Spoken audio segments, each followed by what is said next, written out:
بسم الله الرحمن الرحيم. أعزائي المشاهدين، أهلا وسهلا بكم في فيديو جديد وحلقة جديدة من قناة محمد الحمراوي لصيانة الأجهزة المنزلية. النهاردة إن شاء الله بإذن الله معانا غسالة أريستون فوق أوتوماتيك. الغسالة دي يا جماعة فيها مشكلة في الجيربوكس عايز يتغير. فإن شاء الله بإذن الله في الفيديو ده معاكم خطوة بخطوة هنتعلم إزاي نفك ونغير الجيربوكس بتاع الغسالة الأريستون. يمكن الغسالة دي مش منتشرة زي الغسالات التوشيبا أو اليونيفرسال أو الغسالات اللي هي الموديلات الشائعة، ولكن النهاردة حبيت أنزل لكم فيديو لتغيير الجيربوكس. وطبعا يعني ما بيختلفش كتير، زيه زي بقية الجيربوكسات، زي الغسالة اليونيفرسال، زي اليونيون اير، زي الغسالة الوايت بوينت. ما فيهوش اي اختلاف على الاطلاق. زي برضو ده بشكل الجيربوكس من تحت. برضو صاجة الحماية زيها زي اي غسالة فيها صاجة حماية، زي ما حضراتكم شايفين بتبقى مثبتة باربع مسامير. المسامير دي بتبقى مسامير 8.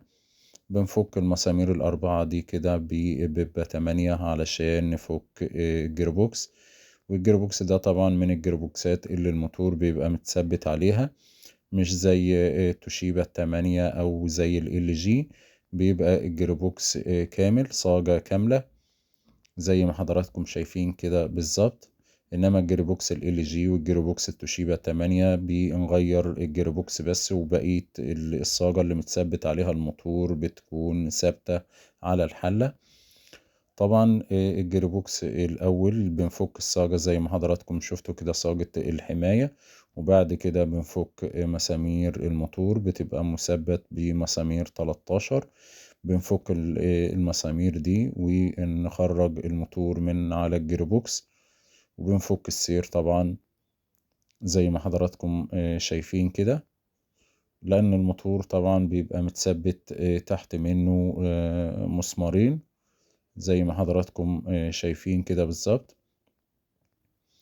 بيبقى متثبت بمسمارين 10، بنفكهم ببيب 10 زي ما حضراتكم شايفين كده بالظبط. يعني احنا كنا نزلنا مجموعة كبيرة من الجيربوكسات وطريقة تغييرها وطريقة فكها.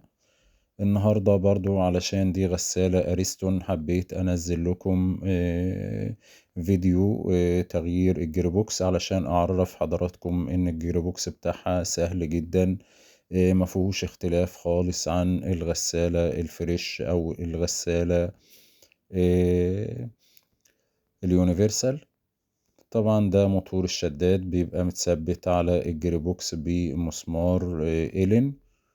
بنجيب الإلين المقاس المسمار كده، وبنفك الشداد زي ما حضراتكم شايفين كده. بيبقى متثبت بمسمارين على الجيربوكس، ومسمارين الشداد دول، ومسمارين غرفة الطرد أو الصرف بيبقوا برضو مسامير إلين. طبعا احنا بنسخن بولاعة أو بشمعة على المجموعة بتاعة الصرف دي، لأن هي بتبقى راكبة بكلة، وما نحاولش إن احنا نتعافى عليها علشان ما نكسرهاش. ده طبعا شكل الجيربوكس بعد ما خرج، يعني المية كمان يعني نازلة عليه بالصدى. وده الجيربوكس الجديد هنبتدي نركبه بنفس الطريقة اللي فكينا بيها، هنركب في نفس الاتجاه، ونبتدي نركب مسامير الموتور برضو ونجمع تاني زي ما حضراتكم شايفين كده. لأن الجيربوكس بيبقى له اتجاه بيركب عليه الموتور، والاتجاه التاني بيركب عليه الشداد ومجموعة الصرف. ونبتدي طبعا نشد السير علشان نجمع تاني الكوعة بتاعة الصرف أو مجموعة الصرف دي. ننضف كويس وبنحط كلة علشان تركب معانا ما تتخلعش. وطبعا بيبقى ليها بنزين كده بيركبوا في الجيربوكس، وبرضو بيتثبت بمسمارين إلين زي ما حضراتكم شايفين كده بالظبط.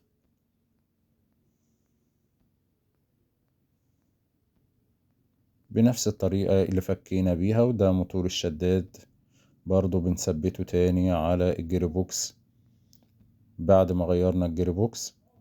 بطريقة سهلة جدا جدا قدرنا نغير الجير بوكس. يعني الموضوع سهل وبسيط جدا ومفيهوش أي صعوبة بالنسبة للفنيين الجدد، أو أول مرة حد يشوف الغسالة الأريستون يقول ده تغيير الجير بوكس مختلف أو صعب. لا، مفيهوش أي صعوبة ولا يختلف إطلاقا عن الغسالة الفريش. وطبعا بنجمع تاني بالمسامير 10. بنجمع الحلة ب4 مسامير 10 زي ما حضراتكم شايفين كده بالظبط. وياريت اللي أول مرة يتابعني يتفاعل مع القناة ويدعمنا بلايك وشير علشان يصل لحضراتكم كل الفيديوهات القادمة وعلشان الكل يستفيد. ونجمع تاني زي ما حضراتكم شايفين كده بالظبط ال4 مسامير ونركب الريشة بتاعتنا أو المروحة ونربطها بالمفك ونبتدي نجرب بغسيل. طبعا الصوت هيختلف تماما تماما زي ما حضراتكم هتلاحظوا. وده كان الفيديو بتاعنا النهاردة، والسلام عليكم ورحمة الله وبركاته.